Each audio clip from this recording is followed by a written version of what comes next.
Welcome to my review for Halloween 2018. This is a direct sequel to the original film, so it completely disregards the other 9 sandwiched in between. I don't think it's trying to say that those films were a mistake or a waste of time. Halloween 2018 is very much a what-if scenario. What if they hadn't gone down the route of making Laurie Michael's sister in the second film? What if Michael had been apprehended at the end of the first film and then didn't get out again for 40 years? And then what if he got out after 40 years and him and Laurie had one big showdown with both of them in their 60s, having not seen each other for 40 years, since the end of the 70s. Now, I must admit that I was a little bit underwhelmed when I heard about this project. I kind of thought that it would be a bit of a novelty film that would come and go. It would give Jamie Lee one last chance to, kill Michael for good. And then we get a proper reboot and a proper new run of films afterwards. I certainly didn't expect this to be its own 3-film run. So in total then, it'll make 4 films when it's finally finished, if you count the original.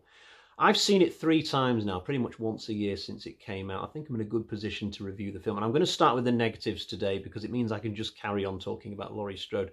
So my biggest problem with this film is the way that they present Laurie as somebody who would not have gotten over those 1978 murders her entire life. I mean, she's basically wasted 40 years just cowering in this memory she has of what was basically 10 minutes of running away from a serial killer. I'm not trying to put down what she had to go through, if you like, but surely you would only be traumatized for maybe 1 or 2 years and then you would get on with your life. I had this same criticism about Halloween H2O. I just didn't buy that Laurie would still be an alcoholic and having bad dreams 20 years later.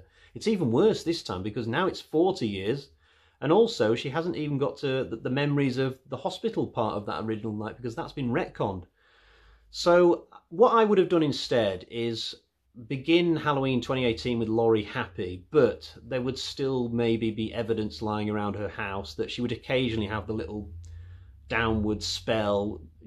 If we can assume that every 5 years or so, Michael might have a parole hearing where they would judge whether he was well enough to get out, that might worry Laurie, and then she could have a little 2 or 3 month period where she would go off the rails and start shooting at mannequins and setting up traps and things. But then once Michael was then, once his appeal was rejected or whatever, then she would have 5 years of happiness and so on until the next downward spiral. I think that would have worked better, and then at least we can sort of have the enjoyment of knowing that Laurie still had a happy life, even though she's had these little bad moments. And because I'm a fan of Laurie Strode. As a final girl, she's one of my favourite final girls of all time based on how great she was in the first film. I don't like to think of her as somebody who's had 40 years of misery. So yeah, I'm not a fan of what they've done with Laurie going into this film. I would have done it slightly different. My next big negative is the character of Sartain, and we're going into spoiler territory very shortly. Now, I'm not going to spend as long talking about this guy as I did Laurie. I didn't really find his motivations to be that believable. His name sounds oddly like Sam Hain, and when he's doing his whole villainous thing towards the end of this film, I'm kind of looking at the screen thinking, look, buddy, I waited 9 years for a new Michael Myers film. Can you just sort of step out of the way so I can watch Myers doing his thing? I don't need another antagonist. I'm glad he's dead. If he was still on the playing field going into Halloween Kills, that would be kind of tiresome. Now, the good news is I've already reached the end of my list of negatives. It's all good from here on in. And I'm going to start by talking about Michael Myers when it comes to the positives, because this is one of my favourite iterations of Myers. It feels like the closest to the Myers from the original that we've ever had, even more so than the version we had in Halloween 2, which is supposed to take place on the same night. And I like the fact that they don't gloss over Michael's age in this. At the beginning in the prison yard, you can clearly see the grey hair. And I don't know if it's just me, but he looks a little bit stiff at times when he's walking around with the mask on, as if it is actually a 60-year-old guy under there. I mean, he's still really strong. If you get into his zone of terror, you're still in big trouble, though. I really like the scene where he's just walking through the neighbourhood and he's just killing random people. This is the biggest advantage of not having Michael related to Laurie in this film. You can have him going off on this little side adventure and it makes sense. It's a brilliant scene. I can't believe nobody thought to do this in the previous 10 or 11 films. I mean, the clue was right there at the beginning of Carpenter's original when we see the point of view shot of young Michael walking through the house, but we've never had a version of this with grown-up Michael. I love the bit where the nurse sort of steps out of the car and looks at Michael as if to say, you're taking your costume a bit far, carrying that butcher's knife around. Or she could be thinking, are you really dressed up as the guy who once killed loads of people in this town? God knows what she's thinking, but it's a nice little touch that they throw in there, just having her look at him. And you know what would be absolutely amazing? If that same nurse comes back in Halloween Kills and then Michael offs her. So we get to see her for like 2 seconds in Halloween 2018, and then like 3 hours later in the timeline, he kills her somewhere else entirely in a different movie. That would be amazing. I hope it happens. And my last point of note about this scene where he's walking around the neighborhood is the point where he walks past the baby. I've heard 1 or 2 people online in the last few years say, oh, we should kill the baby because he's totally evil. No, I am very happy he doesn't kill the baby. That would have left a really bad taste in my mouth. I like Michael being evil, but I don't want him to be that evil. That would be ridiculous for a movie. Now, I might have been a bit critical about Laurie earlier, but I love her daughter and her granddaughter in this, played by Judy Greer and Andi Matichak, respectively. I particularly want to stick up for the Karen character because I don't think she's as popular as Alison or Laurie, but I think she's a great addition. And she gets an amazing scene near the end where she tricks Michael into appearing at the top of those stairs. Who has ever tricked Michael Myers before and done so really believably, not in just a stupid kind of, hey Michael, I secretly know Kung Fu, wah, wah, wah, kind of way. But let me tell you, I don't know if it's because I'm sort of Judy Greer's age or almost her age, but I'm really rooting for her to survive this trilogy. She's my final girl as far as I'm concerned. Andi Matichak, though, is just as good, if not better, to be honest. I mean, she gets an amazing scene too. I'm referring to the one where she spots Cameron kissing this girl on a dance floor. And they both end up in this side room, and then Cameron throws her phone in some jelly or a bowl of punch or something. Now, if his only crime on that night had been the dance floor thing, Alison probably would have gone home and agonised over whether that constitutes as cheating or not. But because Cameron does the phone thing, it sort of renders the dance floor kissing thing completely moot, because you could get dumped just for throwing your girlfriend's phone in jelly or whatever. So I think when Alison rests her head on a fist like this and just sort of looks at him like, that it's such a look on her face of, oh my God, I can't believe I actually almost ended up in a long-term relationship with you. It's such a cool moment. I can't even tell you. Cameron is so going to get it in Halloween Kills, though. I mean, it wouldn't surprise me if the next time we see him, he's in the back of a van with that girl from the dance floor and they're having sex.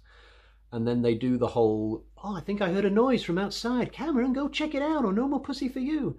And that's how he gets killed, but we'll see. I like the British journalist characters who open the movie. I think they were very well developed, actually, given the fact that they don't last very long. That scene in the toilets is probably the one scene in this film I could easily imagine being in one of Rob Zombie's Halloween films. Just the way that the teeth drop down and the way that Myers is throwing those guys around the toilet cubicles and things.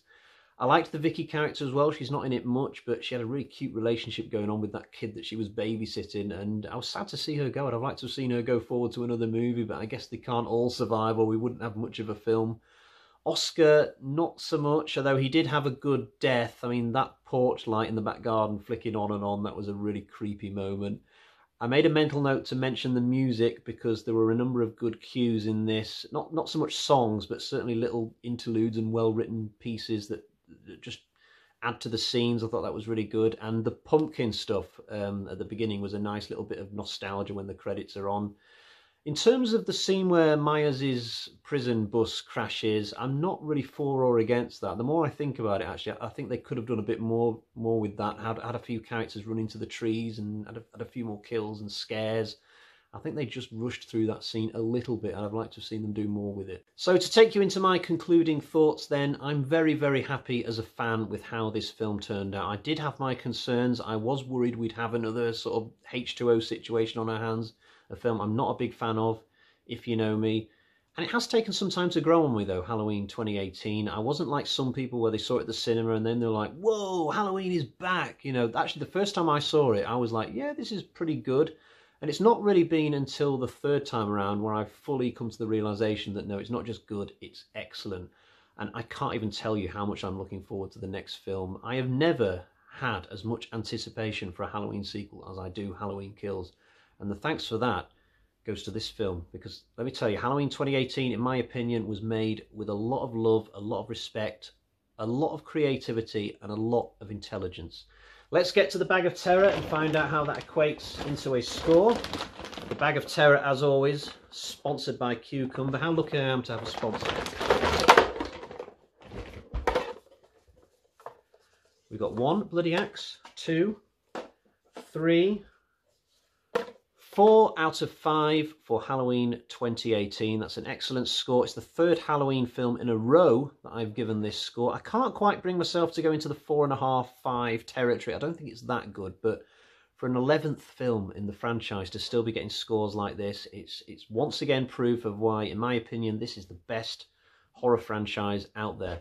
Now, I will be back for a review of Halloween Kills, obviously, in October, assuming the film comes out. I think they said that it's going to come out no matter what now, whether it's on VOD or at the cinemas. I do have another video called My 7 Big Plot Predictions for Halloween Kills in my Halloween playlist if you want to check that out at all. But I guess for now, though, I'm done with my Halloween review series. I feel quite proud of the fact that I've managed to get through all 11 films. If you review movies yourself, you probably know how it feels. So until next time, I guess, cheerio, bye-bye.